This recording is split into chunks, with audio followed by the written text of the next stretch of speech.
Bueno, la idea de hoy era empezar a hablar un poquito de qué es esto de alimentación saludable. Cuando uno habla de comer sano, de alimentarse de una manera equilibrada, ¿a qué nos referimos? Entonces tenemos que pensar en 4 pilares fundamentales cuando uno habla de una alimentación correcta o normal. Una alimentación que sea suficiente en cantidad, la cantidad adecuada, eso va a depender de nuestra edad, de nuestro sexo, de la actividad física que hagamos. Sabemos que si comemos más de lo necesario, tendemos a aumentar de peso, y en el caso contrario, cuando comemos menos de lo necesario, bajamos de peso. Por otro lado, una alimentación completa, que tenga todos los nutrientes. Hablamos de hidratos de carbono, proteínas, grasas, vitaminas, minerales, todos los nutrientes en nuestro plato. Es raro que uno coma carne todos los días o fruta todos los días, por eso hablamos de la complementariedad de los alimentos. Una alimentación equilibrada, que estén proporcionalmente estos alimentos en el plato, que no sobresalga uno más que otro, y por otro lado alimentación adecuada, de acuerdo a nuestras patologías, si tenemos una alimentación normal, somos adultos, somos niños, el adulto mayor o un paciente oncológico diabético. Son 4 pilares. Si trasladamos esto a nuestro plato, ¿cómo deberíamos armar nuestro plato, que es lo que más nos cuesta? Claro, ahí, porque me nombraste que tiene que estar equilibrado, pero yo no sé, a la hora de cocinar yo... Es lo que hay en la heladera, Claro, saco. ese es el tema. ¿Cómo sé que hay proteína donde hay...? Exactamente. Acá nos basamos en los grupos de alimentos. Entonces lo que tenemos que pensar es que un alimento por sí solo no va a cubrir nuestros requerimientos. Tenemos que combinarlos de cierta manera. Entonces empecemos hablando de las frutas y las verduras. ¿Cuántas deberíamos consumir por día? No sé, a ver, ¿qué pensás? Vos, por ejemplo. 2 o 3 frutas por día. Estamos más Verdura o menos, no tengo ni idea. Estamos más o menos en lo que sería la recomendación. Hablamos que nuestro plato tendría que tener aproximadamente la mitad de frutas y de verduras. Si pensamos en nuestro plato, lo partimos al medio. Una de esas mitades deberían ser frutas y verduras. En gramos, como cuando uno va a la verdulería, son 700 gramos. Es un montón. La realidad es que en nuestro país se consume bastante menos, así que lo que tendemos es que al menos consumamos 3 frutas en el día. 1 o 2 verduras en almuerzo, 1 o 2 verduras en la cena, las frutas que estén en almuerzo, en cena, como colación, pero al menos de 2 a 3. Es el alimento que debería predominar en nuestros platos. Yo ahí tengo una pregunta. Dale. ¿La fruta es postre? ¿Por qué no, hay que comerla antes, hay que comerla durante, hay que comerla... Todos los días escucho algo distinto. Sí, hay varios mitos respecto a lo que es la fruta. La realidad es que las calorías que va a aportar van a ser la misma. En la colación, como postre de almuerzo, como postre de la cena. Lo que sí tenemos que tener en cuenta, una estrategia si estamos buscando bajar de peso, es consumirlo un rato antes de la comida principal para que nos dé saciedad por la fibra que tiene, por sus cáscaras, por sus semillas, y tenderíamos a comer menos la comida más calórica, que es el almuerzo o la cena. Pero podemos combinarla, podemos comerla como colación, podemos comerla como postre antes, no habría problema. Hay varios mitos de no mezclarla, pero no. Calorías son las mismas y la realidad es que nos dan efecto saciante. No es por el tema de la digestión y todo eso que se coma antes. No. Listo. No. Otro grupo que es importante son los lácteos. Antes llamábamos lácteos, o sea, un grupo general. Las nuevas guías alimentarias pautaron que cuando hablamos de lácteos, hablamos específicamente de leche, de queso y de yogur, porque había esta falsa creencia, o muchos tendíamos a agrupar la crema de leche o la manteca dentro del grupo de los lácteos, y más allá que son alimentos derivados de la leche, no forman parte de lo que son los lácteos porque no son fuente de calcio. ¿Cuánta leche, cuánto queso deberíamos consumir en el día?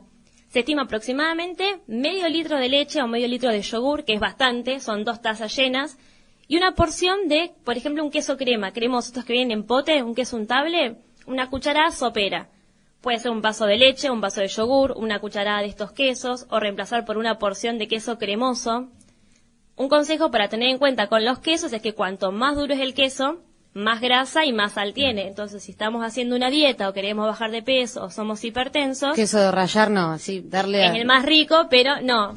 Tenemos que tratar de, hacerlo con cierta frecuencia. En todo caso, manejar un queso cremoso, frizar el queso cremoso y rallarlo arriba de la pizza en vez de usar una mozzarella. O mismo para el queso rallado, frizarlo y rallarlo sobre las pastas.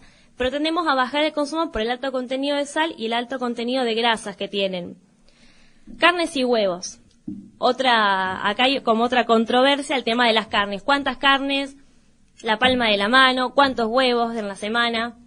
Hay algo que es bastante vox populi, que es esto de restringir los huevos. Huevos se comen 3 en la semana, 2 en la semana. La realidad es que las últimas investigaciones demuestran que uno podría llegar a comer un huevo por día. estaba como esta creencia, tendencia que aumenta el colesterol y lo sacamos. Si el colesterol no es muy marcado y no hay un antecedente cardiovascular en la persona, que tengamos que rever el plan y adecuarlo a esa patología, con un huevo por día estaríamos bien. Es un alimento que es de una densidad calórica no tan baja, o sea, es calórico, pero son más sus beneficios que las calorías que tiene. Entonces, muchas veces lo que estamos haciendo... No estamos hablando de un huevo frito. No un huevo frito específicamente, todos se imaginaban mojando el pancito. Claro, con... sí, listo, un huevo por día. Está perfecto, estamos como queremos. Me lo dijo la nutricionista, digo. Hablamos de un huevo a la plancha, un huevo hervido, pero con uno por día estaríamos bastante bien. La realidad es que nos permite muchas veces reemplazar el contenido cárnico del plan alimentario. Cuando hablamos de las carnes, una vez se imagina siempre carne vacuna. Y tenemos otras opciones para ir variando también. Siempre caemos en el churrasquito, en la milanesa, en el asado al horno, el asado a la parrilla. Si uno tuviera que armar la semana con carnes, deberíamos consumir todos los días carnes, más o menos la palma de la mano. La estructura podría llegar a ser 3 veces carne vacuna en la semana, 2 veces carne de ave y 2 veces, o más si pudiéramos, pescado. La verdad es que el pescado se consume bastante poco en nuestro país. Entonces es algo que debemos fomentar otra vez. Pescados tenemos varios. Tenemos los pescados que compramos frescos en las pescaderías o los enlatados. El pescado que es graso, hablamos de, por ejemplo, una sardina, una caballa, el atún, el beneficio de la grasa que tiene, y no hablamos de que esté conservado en aceite, sino que la grasa propia del pescado es beneficiosa. Es el omega 3 que tanto escuchábamos, que tiene un efecto cardioprotector. Entonces, intentaríamos que al menos una vez fuera uno de estos enlatados, caballa, sardina, atún, y otra vez puede ser un filet de merluza, un lenguado, pero intentar incorporarlo en la dieta, a la plancha, en tartas, en rellenos. Es algo que nos cuesta bastante a nivel nacional. Tenemos una barrera que es que muchas veces en los barrios no llega el pescado todos los días. Entonces hay que moverse al centro, buscar una pescadería que traiga. Pero bueno, si pensamos en las latitas, atún, jurel, que lo podemos conseguir, es una buena opción. También está el tema de decir, el pescado no llena. O a las 2 horas tengo hambre. Es mucho menos calórico, lo que pasa es eso también. Es un pescado que si bien tiene, o sea, es fuente de hierro como las carnes, es mucho más liviano. Para las dietas siempre manejamos esto, el pescado, el tema de lo que es el pollo. Llena menos, pero los beneficios son mayores. Entonces, si comemos 2 filetes de merluza, no pasa nada. Está dentro del margen normal y la verdad que tiene más beneficios y menos grasa que todo lo que es vacuno, de cerdo o de ave. Otro grupo que es bastante controversial es el de los cereales, las harinas, las legumbres. Se escucha mucho en consultorio y también en la comunidad. Esto de estoy a dieta, así que no como harinas. Dejo las harinas porque estoy a dieta. Está de moda, aparte de no comer harinas. Está de moda la dieta de gluten free, o sea, sacar el gluten de todas las preparaciones. La realidad es que solo permitimos que se saque el gluten en una persona que tiene enfermedad celíaca, porque realmente genera, o sea, es controversial para su patología.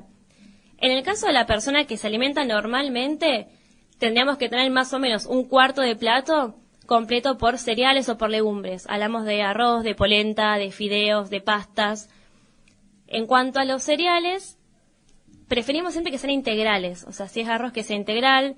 Se come algún pan que sea integral. Y después tengo un mito ahí para terminar que viene como a colación de la vez anterior que hemos hablado, de los panes y los integrales, lo que es salvado, las semillas. Un cuarto de plato que esté mezclado con vegetales. Sabemos que tenemos medio plato de verduras, tenemos un poquito de arroz, pensamos ahí en una ensalada, que no sea solo arroz blanco. Y en este grupo también se incluyeron en estas últimas guías, ya de modo definitivo, era lo que veníamos escuchando hace muchos años, y que en la carrera o en el consultorio ya lo veníamos manejando de esta forma. Cuando hablamos de cereales, legumbres, se incluyen 3 alimentos, que es la papa, la batata y el choclo. Si bien son verduras, su composición química no está dentro de la composición promedio de las verduras. Está más cerca de los cereales porque son mucho más calóricos. Cuando uno corta una papa, ve que sale un juguito blanco, que es el almidón. Es igual que cuando estamos hirviendo arroz o estamos hirviendo fideos, que queda el almidón. Entonces, en composición calórica, está más cerca de los cereales. Por eso, ojo, y cuando hablamos del medio plato de verduras, que no sea medio plato de puré de papa, porque ahí estamos como pifiándole. Pero la realidad es que los cereales tienen que estar, es la mayor fuente energética de nuestro día, es lo que nos permite movilizarnos, pensar, estar activos. Si nos falta esa parte, tiene que estar muy bien planificado el plan alimentario para que no estemos faltos de energía y empecemos como a retroceder con un montón de cuestiones alimentarias, de reservas energéticas. Y después hay dos grupos que me interesan mucho, que son las grasas y los azúcares. Ya hablamos de las frutas y las verduras, hablamos de las carnes, del grupo de lácteos, de cereales, y tenemos grasas y dulces. Grasas tenemos dos tipos. Acá viene la parte más complicada. Es la parte más complicada, es la parte que uno tiene que restringir más, es la más rica. Grasas tenemos, por un lado, hablamos de los aceites, semillas y frutos secos. Estas son las grasas buenas, las que hay que darle el pulgar para arriba. Aceites, los que quisiéramos. Estamos con esto de que el aceite de oliva es mejor que el de girasol, que el de maíz. La realidad es que sí es mejor, es un gusto bastante particular. Si no les gusta, acostumbrarse lleva un tiempo, pero si no se puede ir mechando con otros aceites. Hoy estoy con el de oliva, mañana con el de girasol, puedo usar una mezcla. Se incorporan frutos secos y semillas también, que son fuentes de ácidos grasos. La recomendación es que más o menos una vez por semana pudiéramos comer un puñadito de frutos secos o de semillas.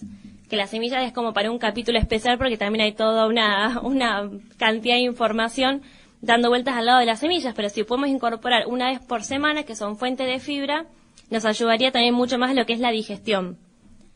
Aceites en crudo, no cocidos o sobrecalentados. ¿Qué decimos con esto? En criollo, no a fritura, no someterlo a cocción.